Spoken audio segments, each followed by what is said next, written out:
Connection Partners. My name is Brandon. Okay, I'm a senior consultant for the construction and engineering space inside Connection Partners. And with me is Ethan. I believe you see him on the screen as well. He's the director of the Connection Partners. He will actually be the one that will be responsible for the Q&A session at the end of towards the end of this sort of webinar at the end. So please feel free to just type in questions along the way. You have any, you can also shoot out and send it directly to him. He'll also be the one managing the process, and he will help to filter that out over to Edmund later on. Okay, so as a quick shout out for those who are unfamiliar with us, okay, we are a global headhunting consultancy firm. Okay, we actually specialize in built environment space. We also do the real estate as well as the property and basically the whole project life cycle, right? So the aim of this webinar, right, is really to sort of power possibilities in a sense by connecting all the different stakeholders in our industry through knowledge sharing, empowerment, and just to make sure that everyone can get ahead of the game. Okay, so without further ado, okay, I would like to introduce our guest speaker for today, which is Mr. Edmund Leong. Okay, quick introduction, Edmund. I think we've known each other for a while, but I think for the benefit of the rest of the people, he's currently the head of BIM-VDC in the Straits of construction. Okay, so he actually has a very, very long years of experience in the BIM-VDC space, I believe. Right, so I would say he's actually considered one of the members of the Singapore, I would say the Singapore pioneers, right, when it comes to the BIM space of building and construction, right? He was also a part-time lecturer with the BC Academy, okay, delivering some of the very key BIM construction modules, like the specialist diploma in BIM. He also developed content for the BIM program in the BC Academy. So actually he has stopped doing that and explored to sort of the other interests, such as technology and automation, to sort of further enhance utilization of the BIM content for construction project. Okay, so before he even came into the construction industry, he was already very well informed in the modeling space, I believe, in the GIS and geospatial. Right, I would definitely need to find out a little bit more about that because I didn't hear about that at all. So he was actually in the consultancy space, having a bit of application development, implementation, as well as providing turnkey system integration for the industry. Okay, so Edmund, I believe that I have shared quite a bit of information on you. Okay, I think maybe it's time for you to speak for yourself. I think they would rather hear from you than me. Okay, thanks, Brandon. I thought I'll probably open up a little bit of a couple of slides just to give you a bit of insight as to where I probably would see where digitalization in the construction industry means or represents today. Now, again, if you're not hearing me very clearly, please raise your hand. This is a big room. I might get a little bit of echo or muffling, but do let me know. I'll actually try and slow down or get closer to the mic. All right? Okay, so a couple of slides just to give you an idea of what I perceive or what I do see happening in the construction industry in terms of digitalization. Now, there's a very big thing that's going on because a lot of people think about digitalization as equivalent to BIM. So the big question was, is this true? Why did we have this connotation? It's probably the way BIM and digitalization kind of got into the representation in our local market over here. BCA, which is the Building Construction Authority of Singapore, has always been encouraging people to move into this space of getting BIM, getting digital content, making it digital in that sense, in the context of that sense, for everything that we do.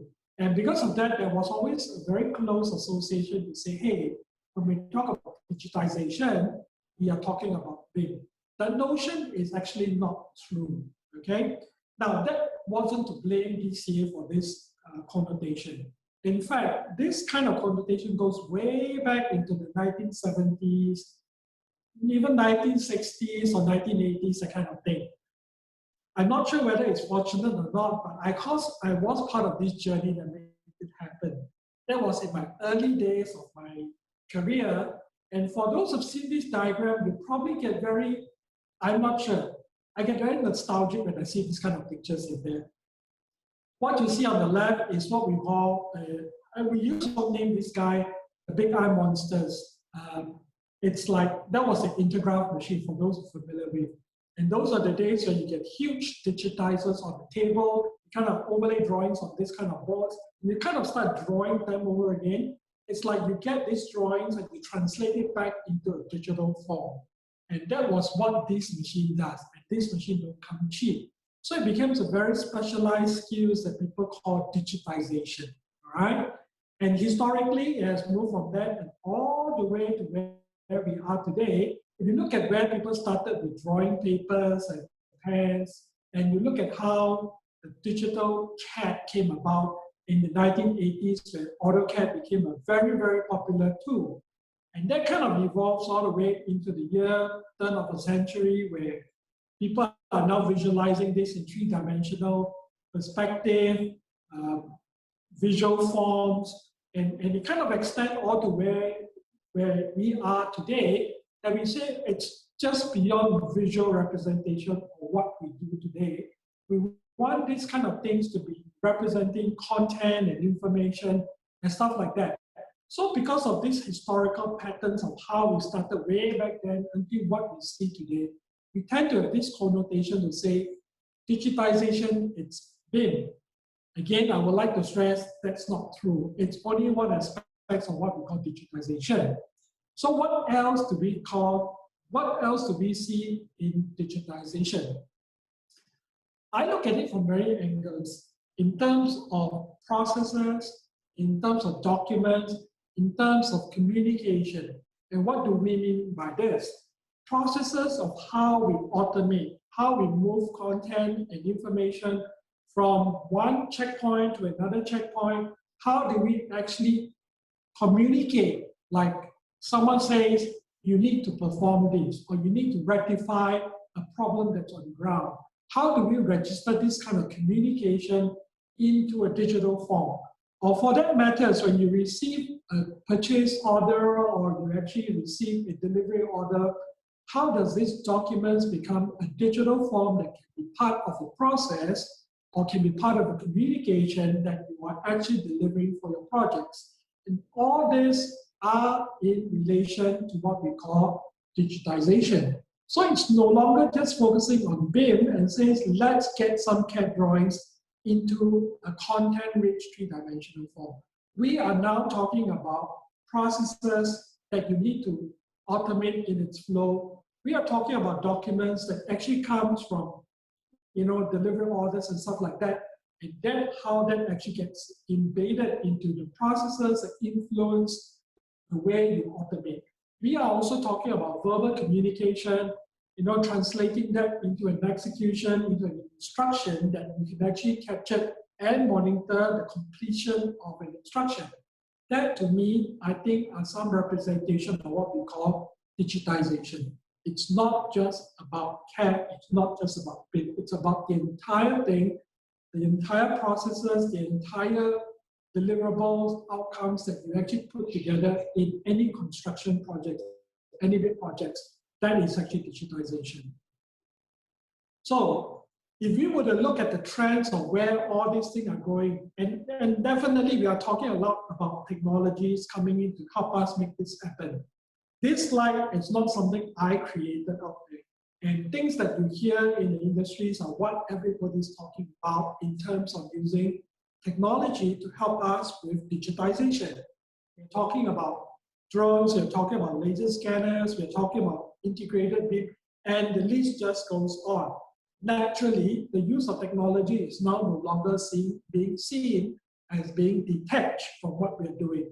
So whatever that we do with the construction industry, technology is now becoming bigger, taking a bigger role to fulfilling what we want to see as effective outcome for the projects. So if I were to actually look at all that, there's so much things that's happening in this industry. If I were to take some of these things and kind of track it over the long term and the short term, and what kind of things that we're likely to see happening very much in the short term space for what's happening in Singapore, I probably will actually zoom down to the following elements.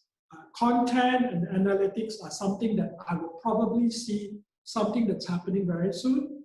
Robotics and automation, it's also something that's very near at where we are today. Mixed reality, and as well as the way we perform our roles, there's going to be lots and lots of extension beyond just doing what we are familiar with. And I suppose this, when we talk about short term, we are talking probably, between the next 3 to 5 years.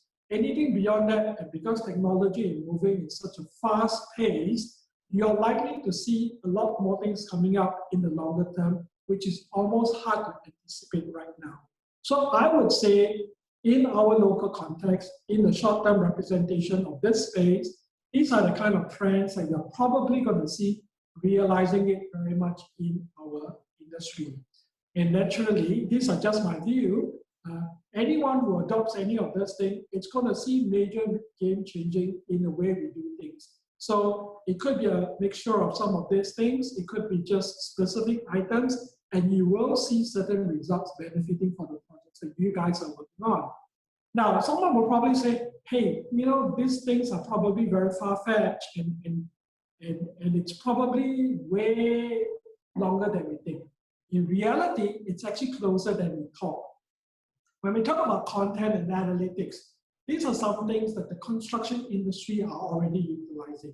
They're actually on a very high extreme, on one spectrum where this very, trend and evolve companies utilizing it to help them make decisions, appreciating projects, costing, trends, delays, and the sort of things in there. People are now using this kind of dashboard to help them influence the way we do projects. And of course, you see the little diagram on the right side is to tell you that these are all interconnected. It's no longer remaining as independent elements in the way we look at analytics, in the way we look at data. For instance, we look at labor, we look at people that's on site. These are all data that's coming in. Sensors are now going onto tower cranes, sites, and so forth to pick up information in relation to the progress of the projects. And these are realities that's already happening in Singapore. We look at actually in terms of robotics and stuff like that. Automated prefabrication factories in Singapore are already there. We are talking not just about familiar terms like EFMA, BIM-VDC, and PDU and stuff like that. We're also looking at things in relation to mechanical building services where things are becoming modularized. And so you actually assemble these modular elements in the factory, bring it to site, and do an assembly. And that's something that's already happening in the industry. Beyond that, there's a lot of talks that's going on right now in relation to 3D printed elements, modules. So you will see like the one that's on the lower right diagram where you see a 3D printed bathroom that's actually done by the local university. So instead of prefabricating a bathroom in a factory, you can now literally print a bathroom on a construction site, which means to say the 3D models and information is going to come in to complement the action of the robots in printing a unit. In places like in the United States, and I think where countries that you can't afford this kind of major infrastructure and everything, you have robots actually printing small building houses for them. So you actually do a lot of Googling, on the internet, you'll probably find a lot of this implementation happening right now and elsewhere in the world. And I don't think that's going to be very far from where we're going to be seeing locally as well in Singapore. And of course, beyond just building, creating with robots and stuff like that, we are now using robots to actually do surveillance, capturing data for the progress of the project. What you're seeing on the right side is actually a robotic dog, which is called Spot, nickname, and it's actually done by Boston Dynamics. For those who are familiar with the Singapore context, there was one of this little robot running around one of the parks to advise people during the COVID period to keep a safe distance. It was a trial exercise. It was very interesting because I've seen people, when they saw this little robot running around, they were avoiding it because they were afraid they would crash into this little robot. Actually, this robot is a lot smarter than that. it knows that when it's in the vicinity of people, it will slow down and wait for someone to pass. But what you're seeing over here is that people are now using these robots to do as-built information. So what they do is they laser scan the entire project in the time where no one is working, or you actually have places where safety is an issue. For instance, in a oil and gas factory or space, where going in there could actually be a bit of a risk. So you actually send these little robots in to do. So I think there's going to be a lot more coming up in this space where robotics and automation is going to come in to make it happen for the construction industry. Short term, 3 to 5 years, yes, there's a lot more things that's coming up. In fact, there are already robots that's out there doing painting works, plastering, that sort of stuff. And they are all coming up very, very soon in the future. Even beyond that, we're also talking about trends in terms of mixed reality. What you're seeing at the very top is an image of what we've done with laser scanners. People are now sending laser scanners to scan the entire place. So if you actually have a space that is actually risky, or you get, materials that's too dangerous for people to get nearby, robotics can now go in and scan the entire place, and you can now make use of this in some kind of mixed reality environment to study the space before you actually go in and do something about it. Now, beyond that, now people are actually overlaying what we call digital content against actual construction. So what you're seeing over here is an overlay of augmented reality. When we talk about augmented reality, it sounds very strange, but you're going to play a lot of Pokemon. That's probably how it goes about. You kind of overlay digital content over a real space. So what you're seeing over here is that people can now visualize what is going to be happening to a construction site as you progress into development. You're going to see this thing happening soon? Absolutely. There are already tools and software out there that's going to make it happen, make it easier for you. Now, on top of that, what is also interesting is that once projects are completed, the biggest thing over here is that you can't tell what's hidden behind what's being built. For instance, the false ceiling and so forth coming to hide M&E services, electrical conduits, and stuff like that. But with mixed reality, you can now put on some kind of goggles or even using a tablet to understand what's behind that surface before you take action to do retrofitting or to do modification, things like that. So mixed reality is going to be a bigger role that's coming in. Is it going to happen for the next 3 to 5 years? Absolutely. The question right now is to what extent you're probably going to see this happening in the industry. And I think with all this coming in, the short term is that what I've seen in the earlier slides, I kind of mentioned about content, analytics, robotics, mixed reality. It's all going to come in and say the way the engineers, the way the people on site work, the way the big guys do the job, the roles are all going to be extended with technology. You're going to be using that to complement your role and be part of the way we do things, instead of just saying that this is actually an IT guy, this is actually a big guy. It's no longer going to be that way, because I would see the way the roles that we are performing today, it's going to be a lot more than just what we do conventionally in the past.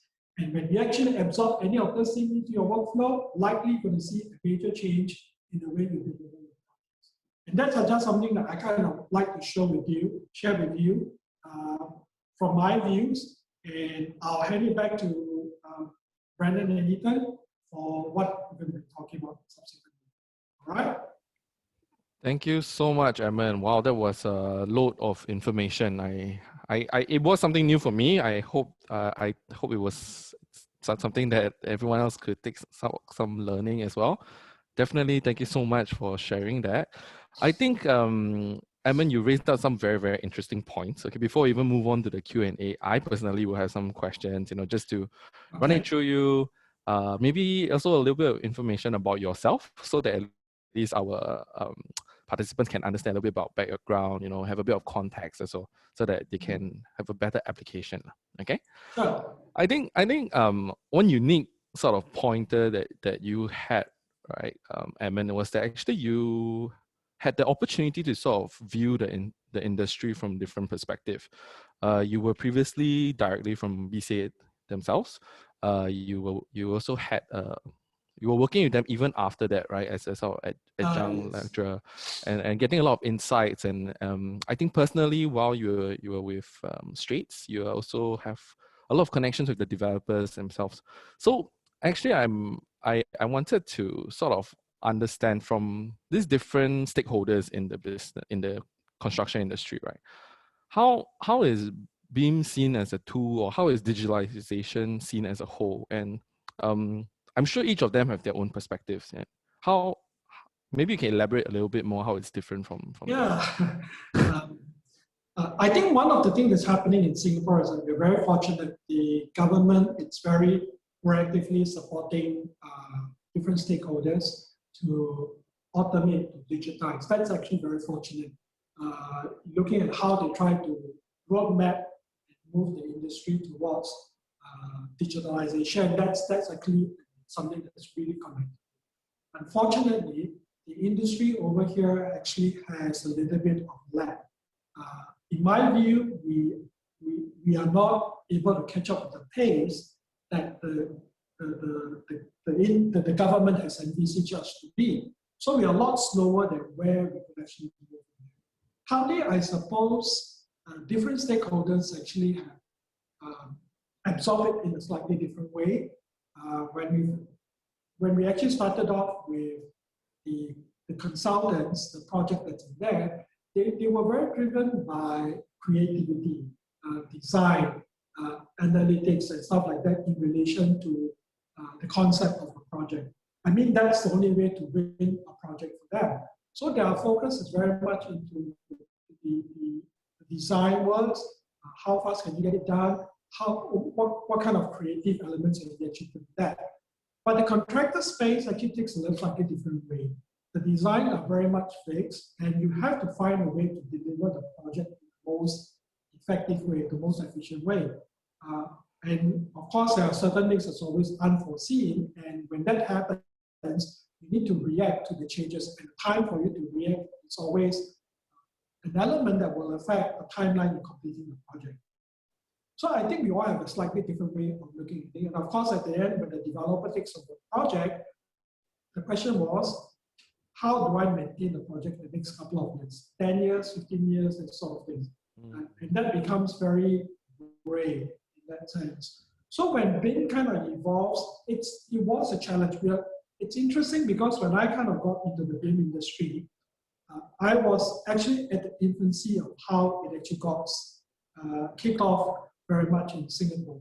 And as we progress into that, it kind of grows with the different stage of the project, with the different stakeholders coming in. And unfortunately, unfortunately, I'm not sure that's the right word or not, we see ourselves growing with implementation. So naturally, for some people, they are going to be lagging behind, and they probably may not appreciate the benefits of doing it right up front. So today, you will see the consultants are probably very much into this space.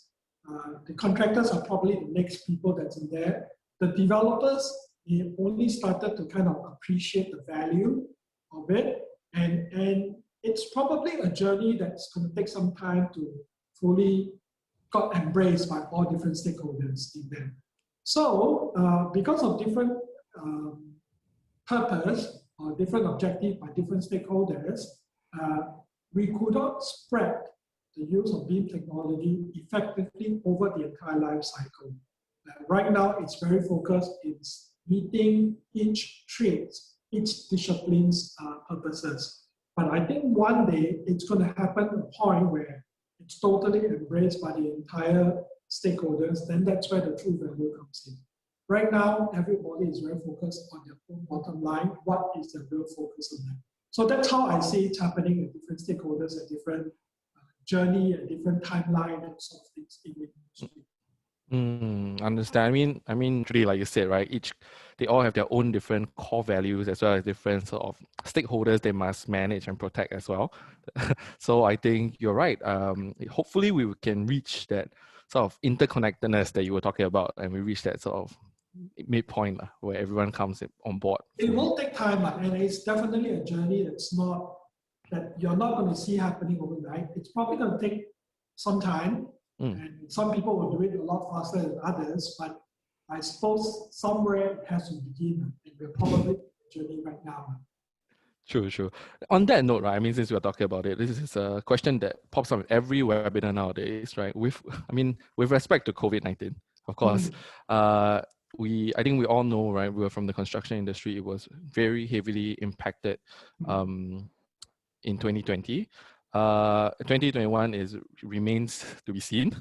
But how has that actually sort of impacted on a digital front or on the technological front? I think I mean, personally, right, how do you see it being potentially affected further, even actually? Well, one of the things that we kind of take away very much from COVID-19 over here was the ability to react to changes quickly. It's how a company is going to survive. All the reason the embracing of technology to help us to be more effective becomes more imminent. In the past, we used to say, let's take our time. Let's do it at a certain pace. But if we are not ready for it, we are going to be more hit by a situation like COVID-19. One of the things that we do realize, or we kind of realized when we were actually moving into a situation where we are being partially locked down, was the reliance of technology to help us do the job a lot easier. We need to communicate, we need to talk to different suppliers, we need to talk to our colleagues to get certain things done. We need to be able to monitor the progress and situation on site. The use of technology becomes a lot stronger in that sense. Like, for instance, you want to see certain things that's happening on site. You can't send a person in to see that anymore. If you actually have CCTVs that's actually kind of attached to IoTs and stuff like that, you would actually be able to track and see certain things happening on site without deploying people in that situation. Fortunately for us, when we actually got hit, we were already somewhere in between, and that didn't hit us as badly as we thought. But it still affected us because there were tools that we need to be ready for, we were not there, and we have to react very quickly. So that's why I think the roles that we are doing today no longer stays the way we were in the past. We now need to really look and say technology needs to be part of our role. Technology needs to be part of our responsibility. Only then, I think, when the next wave comes along, or the next impact that comes along this way, we'll be ready for it and we'll be able to react. As of today, the way we look at our roles, it's still very distant. People will say, let's get the IT guys to do it. But I think that has to change. And I think for every role that we're doing in ourselves, technology needs to complement to make it happen for us. Wonderful point that you made, actually, that about the IT guys, because in fact I've been seeing personally, right, as a sort of recruitment in this space, I've seen a lot of new roles that are coming up that is a mixture. I think there are a lot of new organizations that are pushing out a sort of hybrid role nowadays, where they're combining engineering as well as technology with knowledge of coding even, right, to come into play into this sector and creating a digital platform in a sense, or digital direction. How do you feel about this sort of general direction? Is this something that where is it leading to? Because personally, I don't know where this will be leading to and how it will actually affect our our engineers today as well. It will, I think, all the reason it's going to really change. One of the aspects over here that I'm thinking over here is that the education sector probably needs to react slightly differently to what's happening. The COVID-19 was a very good learning platform for many, many of us. It also actually probably needs to influence the way education looks at how it's going to be delivered, or what else needs to be changed in the way we develop our expertise. I think yes, there's going to be still a role where the IT guys and technology guys going to come in to bring it further. But every role needs to, every discipline or every trade that we look up there needs to understand that technology must be part of the way they do things. So I think probably education is one thing. And I think for people who've already been out of the education cycle, you probably need to get back to absorb some of this. Even as we talk about BIM today, this technology is it's constantly evolving. And we need to constantly keep ourselves abreast and ready to react to it when the changes comes along. I see. Yeah, makes complete sense. Actually, on that note, right, because like you're saying, we because in our webinar today, we don't just have engineers, right? We actually have some of the SME business owners, some of the directors in some of the BIM industries themselves. What about from their perspective? I mean, what do they need to keep an eye out? You know, not just from an employee point of view, but maybe from an employer point of view. What do you think could be something that they should keep an eye out or look out for? I suppose employers actually have different objectives. Yeah, definitely, right? Probably we will actually hear from some of the participants later on. But at least for where we play, or at least where I'm holding right now, it's I need to ensure that my guys no longer just pay attention to the specific role that they play in, they kind of do in day-to-day work. So they need to think beyond that. Like for instance, when we talk about BIM technology,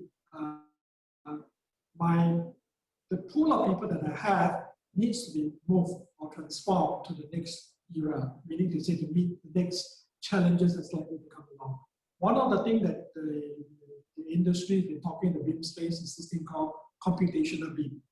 So computational BIM is about thinking about how to automate the way you do information, the way you do content, and the way you do beyond just the way you do building a model day in, day out.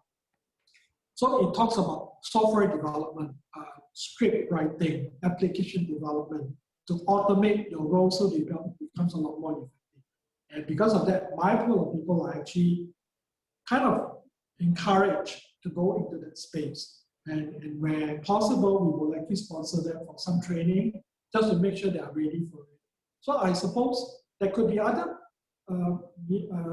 purposes at different tier in terms of management, but at least from the way I look after the people in my department, this is where I'm actually putting them into. And this is how I'm actually supporting them to go to the next extended role. I see. Well, that's very interesting. Thank you so much. I think you're right. It's about preparing about what's forward as well.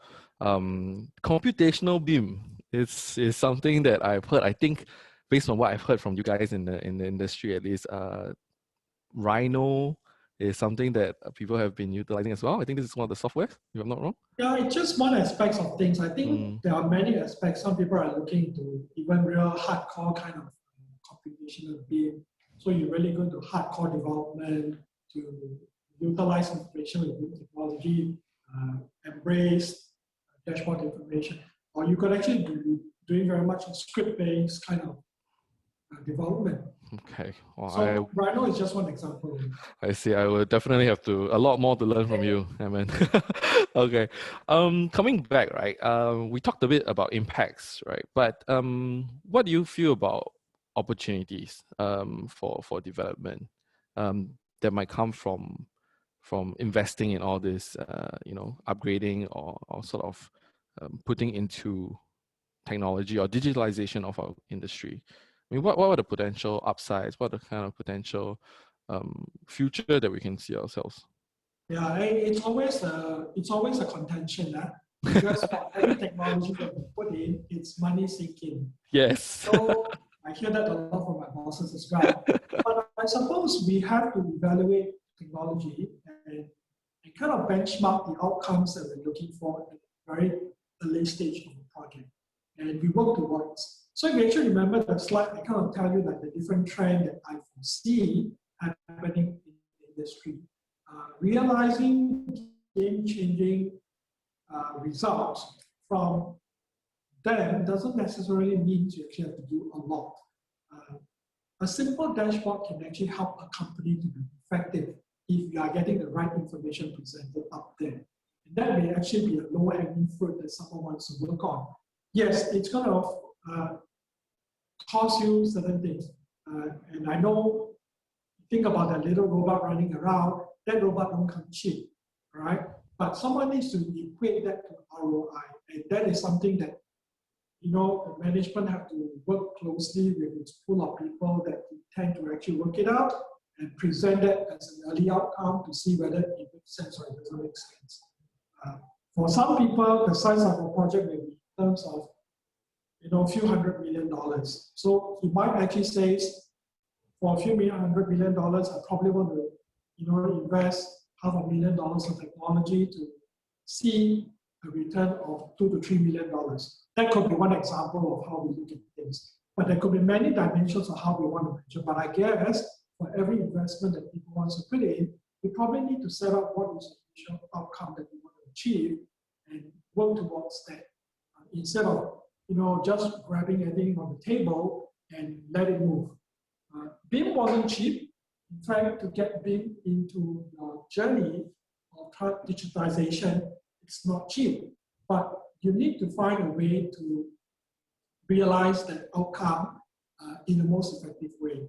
One of the biggest failures where people actually start to invest in BIM was to assume that you are investing that technology as you were to be investing it in an AutoCAD environment. That was the biggest failure. And when we actually talk about this, processes needs to transform, roles need to transform, the way we do things needs to transform to realize the outcome.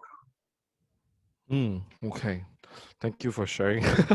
You're right? I think in a day it really, it's about seeing the results from from an owner's point of view.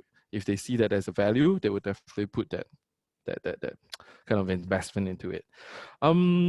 I think something from my own point of view that I'm quite curious, because end of the day, for me, I am working. We are connecting with a lot of talent. Right, we're working with professionals on a work basis.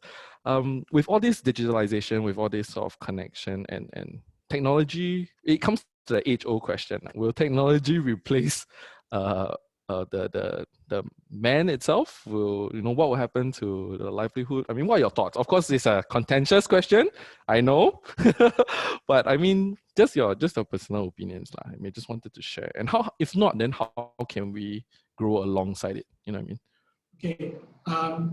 When I actually first visited Boston Dynamics some years ago, and looking at some of the YouTubes with Boston Dynamics, there were robots dancing to music.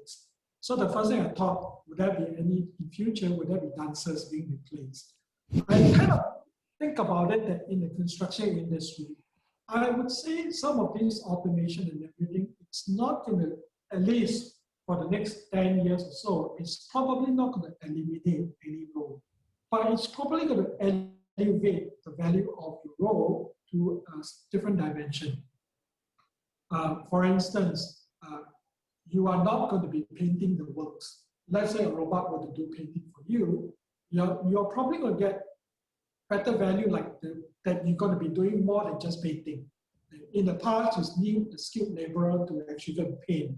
And every time when the painting gets done, he may not have time to go and review whatever that he has done. But the robot is always consistent in the way they do. And you're probably going to extend the role to a different position beyond just painting, creative works and stuff like that that's out there. So I think it's probably going to transform the role, but it's probably not going to remove people's, at least for the moment, right? Until the day we reach, I don't know, true automation, then maybe that's something will happen. I do not think that it's going to totally replace people in the next 5 to 10 years. Kind of thing. Okay, wonderful. Right. I mean, there has been a lot of information. It's been a very good learning journey for myself, at least. Okay, I hope the rest of the participants have learned quite a bit as well. As sort of closing note from me at least. Okay, we'll move into Q&A soon. Any tips for participants as engineers, aspiring engineers, or leaders in the industry currently, or just to hear from your perspective on how to embrace or how to sort of get into this new age of digitalization? I suppose it's all down to the individual, the motivation, the drive to actually keep yourself evolving, improving, the kind of stuff.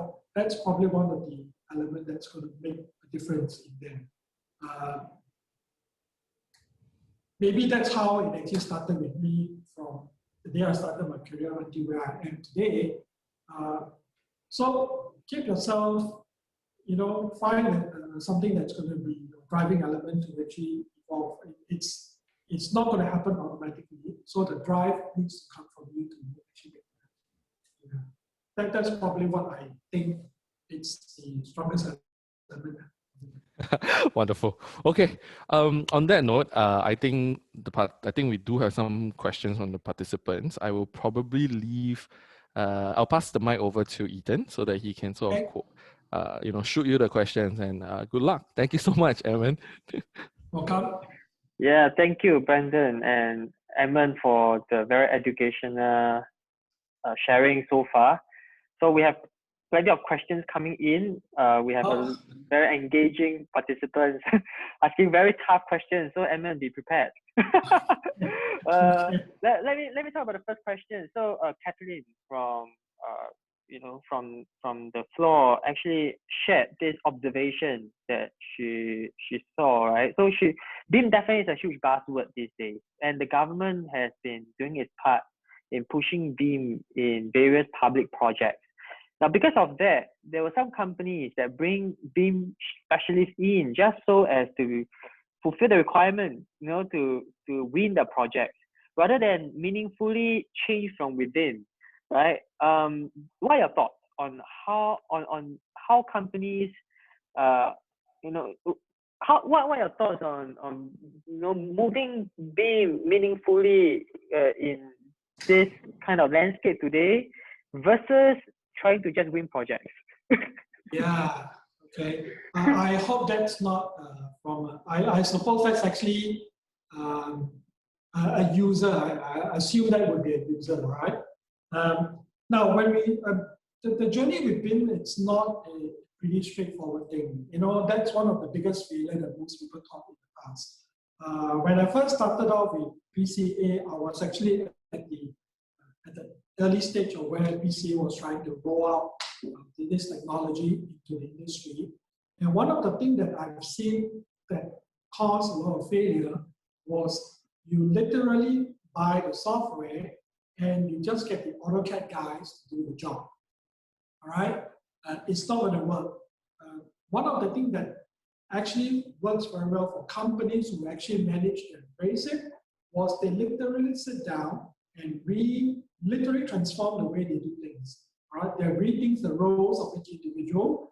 They have to rethink the way, how content, information are being built within the organization. They have to rethink the processes in there. And it's actually a very, in a way, to some extent, I would say it's a technical role.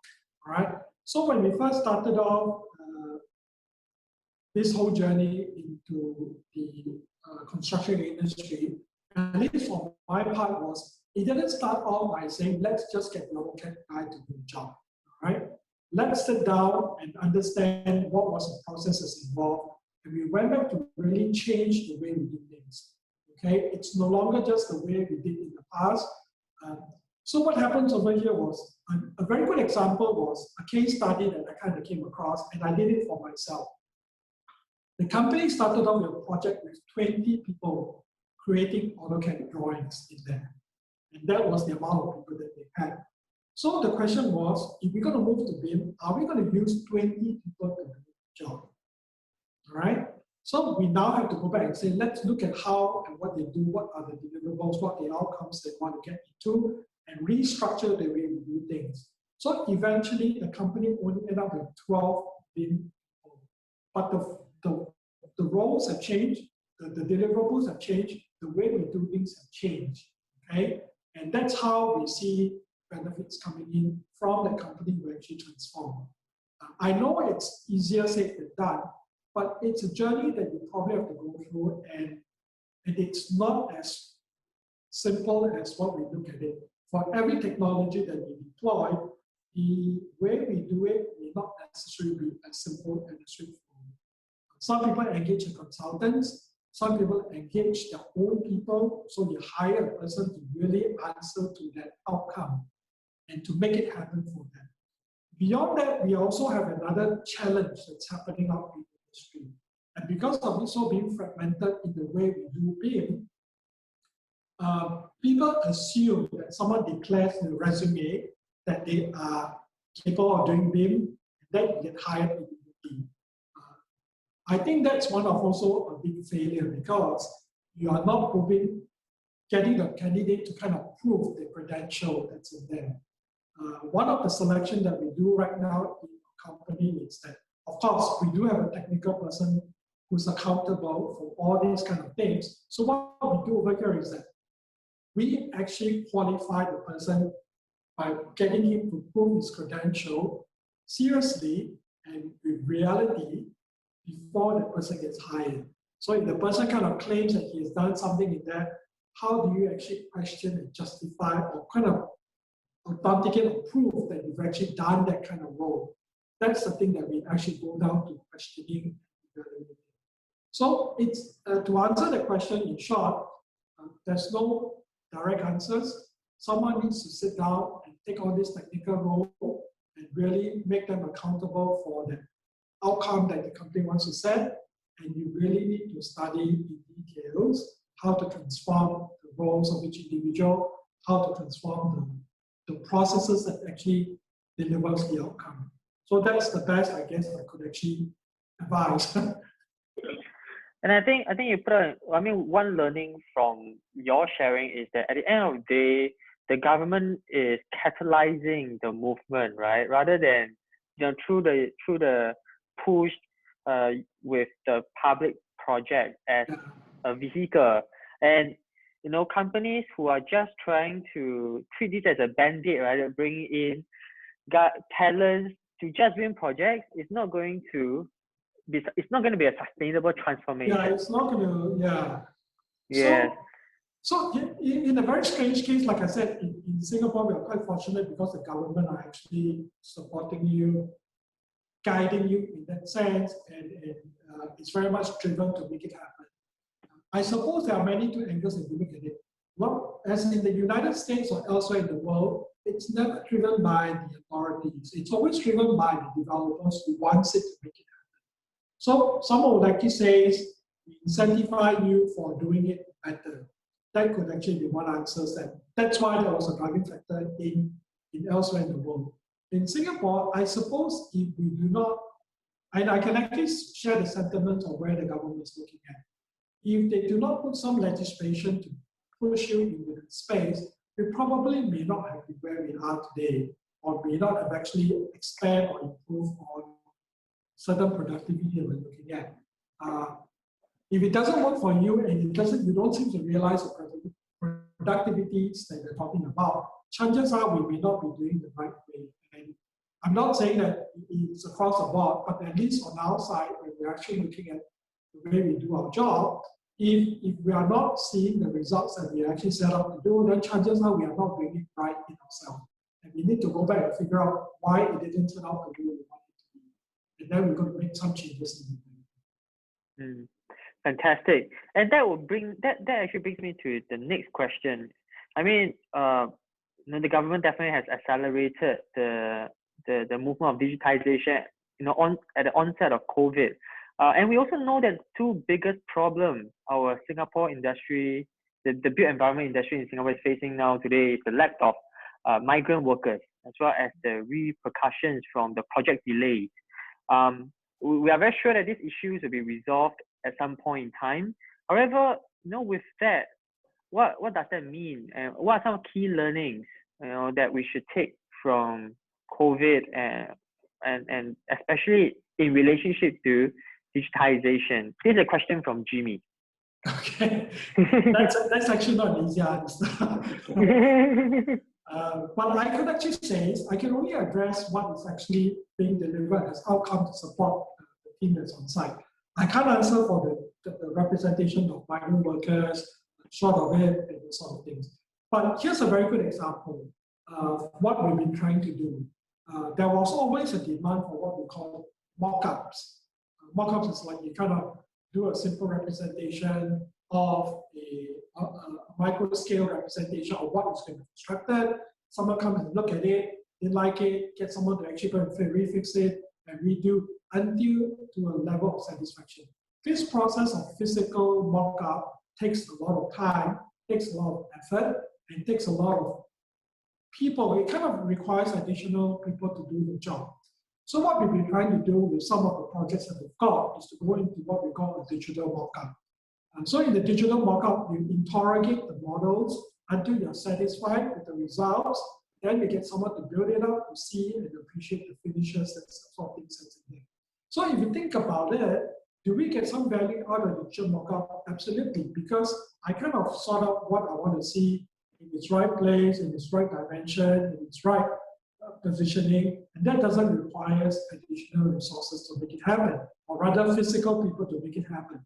The only time I actually absorb them to do the job is when I give them to say, this kind of blueprint, build this physical mock-up for someone to appreciate. That's about that, all right? So in a way, I take away the repetitive execution of making changes, and so forth in the physical mock-up by throwing back to a digital mock-up. And in that way, I could have saved some resources that's in there. So in terms of the workers that we've got on site, I cannot really kind of vouch for any industry projects that's out there. One of the things that we kind of experimented was we realized that not all workers were fully utilized on site. And the question was, how do you now track whether someone is fully utilized, not utilized, overutilized, underutilized?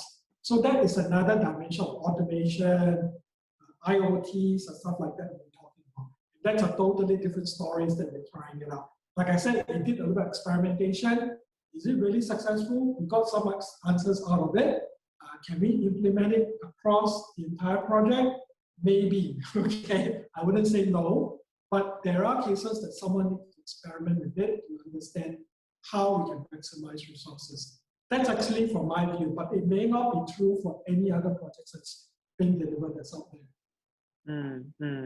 And that leads me to the next question from Renee, right? That, you know, a lot of the things that you have shared are really quite groundbreaking and many times revolutionary. How much of that is being implemented on site today, especially for like Straits construction?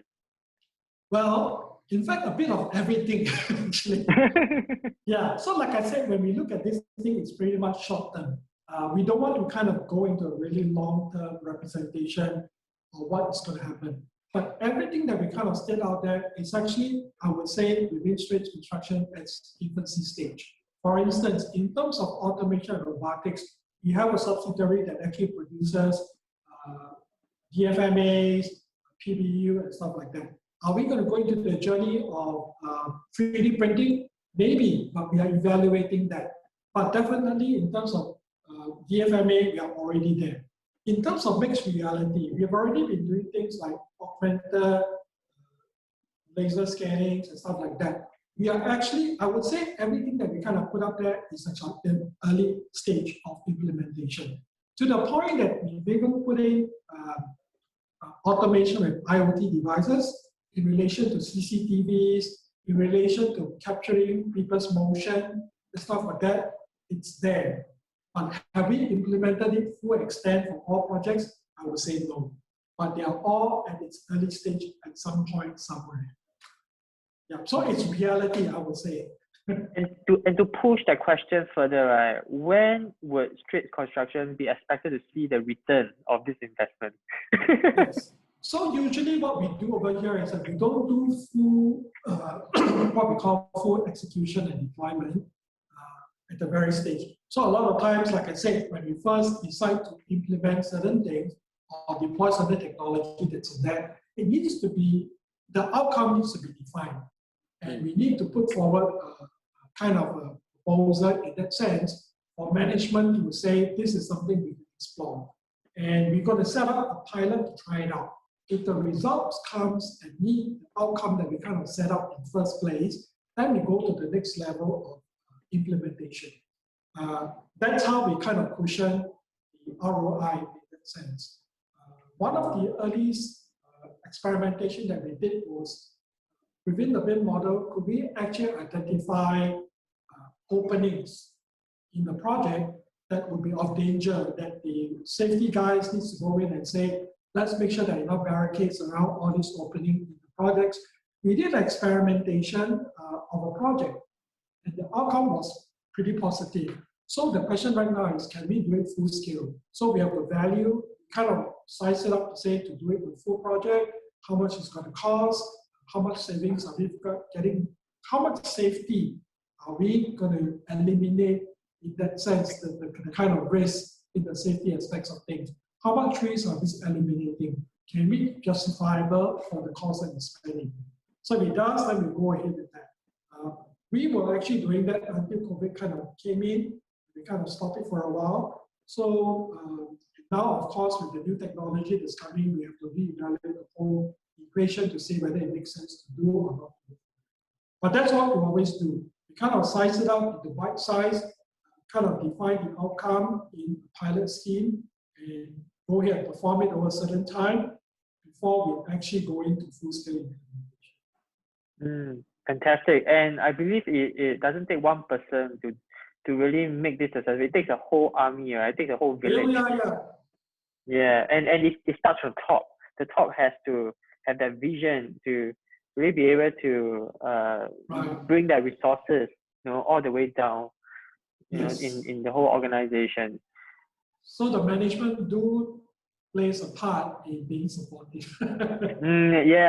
Yeah, definitely. We have been focusing on that construction and design phase, right? And how BIM is adding value in that phase. How about in the operation of buildings? Like for example, from a facilities management perspective or property management perspective, is it possible to even convert CAD data to BIM data for that purpose to be able to manage that? Yeah, I mean it's not impossible. If there are certain projects that's already out, especially government built projects, there are already projects out there that requires you to actually extend information into the BIM model so that developers can take over subsequently to do facilities management, operation management downstream. So it's already happening in the industry. But there are cases of existing projects that's already done, and there are no such content in them. So naturally, someone needs to actually rebuild all this information to be able to facilitate downstream maintenance, retrofitting, operation, and so forth. Yes, it's still possible to do things like that, but you will require some time to build up the content to support the activities. And I believe that will require, all the touch points across that value chain to be in line, right? Regardless the developers, the consultants, the contractors, in order to share data.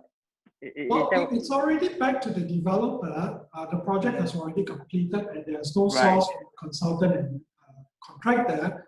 The developer will probably have to invest in building it up there. That's the thing. But if you're already in the project and it's still in execution, I think the developer have a choice to say, get the contractor or the consultant to develop that for you, right? So it depends on when the project was being delivered or handed over to. Okay, got it. And we spoke about, and thank you so much, Suguru, for this question. But let's zoom it out a little bit, right? We spoke about so much benefits in the integration of technology in the built environment sector, but we also do see that take-up rate has so far still been pretty slow despite COVID digitization. We are still seeing that it's increasing in its pace, but maybe not as fast as we would like to see still. What do you think are the key reasons? I suppose the reaction came when COVID came in was how to actually now continue the business. That became a priority. So that kind of overshadowed where a lot of companies are trying to do. So we all know that when COVID kind of came in, it took the industry by surprise to a certain extent. So a lot of people are reacting to how to keep the business going, how to follow up and sort of things. And because of that, many of this investment that they put into kind of build the transformation, kind of put aside, right? So that in a way sort of delays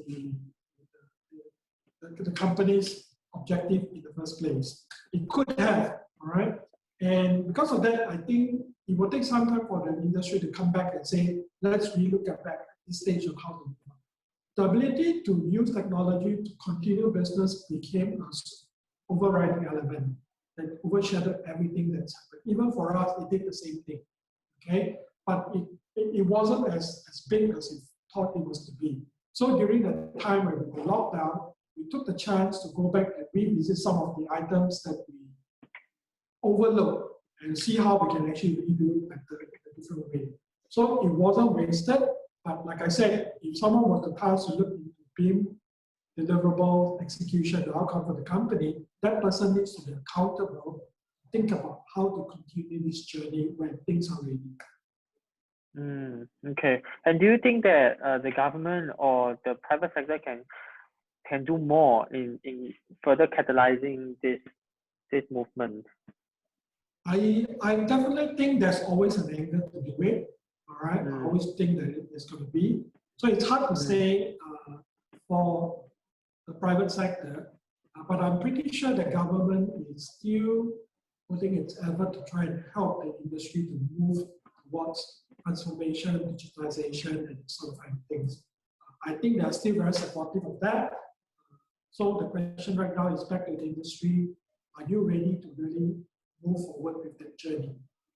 It's not an easy answer because you need to think about your own business first, and that kind of affects to some extent what is happening on the journey. Here's one technical question that we have from the floor as well. Okay. What is the biggest technical difference between BIM and VDC, and the way it's being applied? Yeah. I think that's always been a question that has been asked. To many people, VDC is like just seeing a virtual building model and you see some kind of construction simulation going through. But in reality, that's not the case. VDC is a terminology that kind of started way in the US. And I kind of, if you kind of do a bit of Googling about it, there's many representations of what VDC is supposed to be. But the Singapore government had kind of adopted a close representation of what Stanford University did for VDC. So I would believe that VDC is kind of embracing BIM, including processes and measurements of how you do over the entire life cycle of the project. With BIM, I could actually build a fantastic model. I could actually build quality data into it. But it doesn't measure how well you do your job, how well you deliver the outcome. With VDC, you now need to describe what you want to see as an outcome. You build the content, you look at your processes, and you measure against an outcome. If you're not meeting the outcome, what are you going to do to improve on that? That's actually VDC. Wow. And is there any difference in the way this is being applied on the ground, or is more from a... Yes, I think many people don't quite understand the importance of matrix in VDC equation, and many people do not look into processes in the VDC equation. So if you actually look at this thing and you were to look at it, study each of them in details, you realize it's very important, because if you don't look at the process, the way we do things, you are never going to achieve the outcome, the benefits that you're going to be investing in BIM. That's how I see VDC. So there are many angles that people are not studying in details in relation to true VDC. Many people are now just relating VDC as virtually building a model, see something running interestingly on the screen, and that to them is VDC. But in reality, that's not the case. I see. Okay, and you know, we also see that BIM it's not stagnant, right? It's evolving so rapidly, including the way the software that's being used, like for example Dynamo, Rhino. I mean, from a technical question, what are they? what are the kind of applications? Well, all these actually, they are very much script creators. Script, and in the sense that you do something repetitively over and over again, and you don't want to do it the same way again. Just write a little script that will repeat the process for you. That's actually what we call computational BIM at one extreme. So things like Dynamo, Rhino, even Python programming, it's all related to what we call computational BIM. So every day when you perform a certain task, like you produce a drawing, you actually have to do step A, step B, step C, and so forth, repetitively over and over again. I will translate that into a script, all right? And that will automate for me in that sense. So that's what it means. and from a implementation or practical perspective, right? Because of the involvement of language, in the implementation, does that mean that companies that is employing this technology will also have to have a system where it has to keep up with these changes?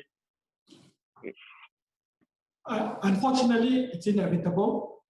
It's like you have Microsoft operating system, like Windows 7, Windows 10, and so forth. It will hit you one day. And I think that's why we say the roles that we are doing today, you can't detach yourself from technology. You need to be ready for it, and you need to keep yourself abreast. You can't run away from that. It's going to change. It's going to happen one day. You just got to. And does that mean that from a service provider perspective, AEC providers who are coming in as consultants to companies who are looking to really make fundamental changes, what kind of service and value add that they should need to think about, in view of such changing trends that can move so quickly, that can make today's technology so irrelevant tomorrow? It's hard to benchmark that kind of thing. When we talk about value adding from services that's coming in, it's hard to do that. So what I would actually look at it from another angle. If you're going to engage a service provider to make this happen for you, you've got to question how capable that person is in terms of utilizing technology to help you make it happen. For instance, if you were to engage a service provider to look at developing automation in a BIM space for you, all right? Now, if the fellow were to say, let's follow the conventional way of doing it for you, that may not be represented as value adding. I would actually say that person has to look at the process and discuss with you what's a better way of doing it. If you like it, let's do it that way. That's value adding. So if someone to come back and say, let's do the conventional way, let's do it this way, and it's no different from any other companies, I don't think that's the value that I would want to see coming from the provider. Okay? But if someone comes there and says, let's study together, make it happen for you, and this is how it's best for your team to move forward, that's probably another angle I would look at evaluating those propositions. Got it. I have a question from the floor as well, where it comes to other emerging trends like blockchain, or even, you talk about mixed reality. There we could be also looking at AR, VR, or even the use of data science, right? Where to really collect this data to be able to make great decisions. What are your thoughts on these emerging technologies? Wow, that's a lot of things that's happening in that space. Blockchain is another thing that's actually quite a big issue that's out there. The question is, do we really need that kind of technology to make it happen? We did a bit of assessment on our own whether blockchain means something for us right now. Frankly, it didn't mean a lot of value for us. It's a fantastic tool. It's a fantastic technology where you don't really have to worry about authentication and stuff like that in relation to using blockchain technology. But by forcing ourselves to adopt that technology, will it make it more cumbersome for my application to go? That's something we question ourselves.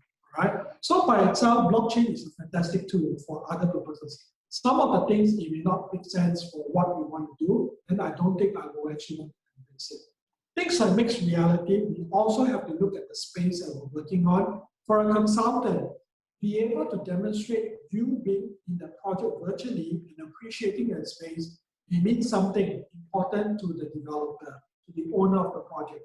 But as a contractor, that may not make sense. I will probably want to see augmented reality of overlaying what I'm going to be constructing tomorrow against what I have constructed today in a mixed reality environment. That may be of more meaning to me. So it depends on the space that you're working on, and I think different technology means different things to different people. One of the things that the blockchain people are very interested in is probably the QS, okay, one aspect. But it may not mean something to a contractor who's going to be executing on the project site itself. All right. So, like I said, different technology means something to different people or different trades or different discipline. But it doesn't mean that it's hopeless, throughout. You can't blanket it across the entire environment and say this is going to be meaningful for everyone in that space. Wow, that's a very good point of view. Sometimes we do have a lot of technologies and we are spoiled for choices, but the question is how relevant it is, to a specific industry, and whether there's actually more work resulting from that usage of technology, right? That's why it's very important to really understand what is the core objective, what is the end result that we like to get out of, before we really understand how best to implement those technologies. Fantastic. On that topic, right, we have a question from the floor too. What does that mean when it comes to the springing out of new industries in the built environment space? Right, we have in recent times we have built tech companies, prop tech companies, right, and well supported by hedge fund investors, private equity guys coming in, right? It's bringing a new form of industry. So, in Chinese we call it 百花齐放, right? But what does that mean for the built environment industry? If you to look at it, in how it's going to look like in the next 12, 18 months, 5 years, 10 years down the road. Okay, to be honest with you, I would not be doing a lot of justice to those industries if I were doing any comments on that, because I'm not really in that space. I've heard about them, and I think it's like any investment or any things that you do beyond the built environment. It's something you probably need to observe a lot at this point in time, especially with new things that's coming along the way. The challenge that I see over here is so different from understanding what Bitcoin means to us or Bitcoin means to us.